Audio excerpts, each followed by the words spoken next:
Hi friend, দেখতে পাচ্ছেন এখানে তরমুজ অলমোস্ট পেকে গেছে। তো এখন দেখবো ভিতরে কত লাল হয়েছে এবং মিষ্টিও অত্যন্ত।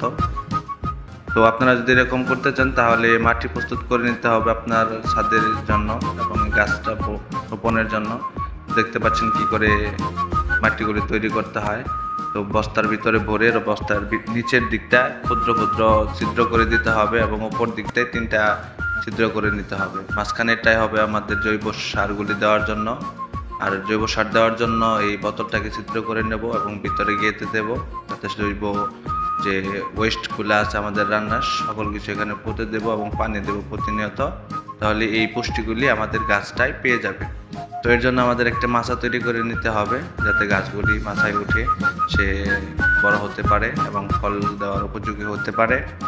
তো দেখতে পাচ্ছেন আমরা গাছগুলি আগেই প্রস্তুত করে নিয়েছিলাম, এখন আমরা গাছগুলি রোপণ করে দিচ্ছি এই বস্তার ভিতরে। তো প্রতিদিন আমরা একটু একটু করে পানি দেব। তো প্রায় আমাদের এই দেখতে পাচ্ছেন এখানে মাত্র 30 দিন বয়স হয়েছে।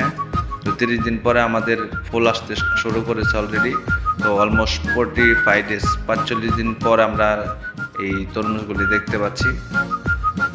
তো যখন আস্তে আস্তে ধীরে ধীরে বড় হচ্ছে এবং ইন দ্য লাস্ট মোমেন্ট আমাদের তরমুজগুলি যখন পেকে যাচ্ছে, তখনই আমরা এটা তুলে নিলাম এবং আপনাদেরকে দেখাবো। এটার ভিতরটা অত্যন্ত লাল এবং মিষ্টি দারুণ হয়েছে।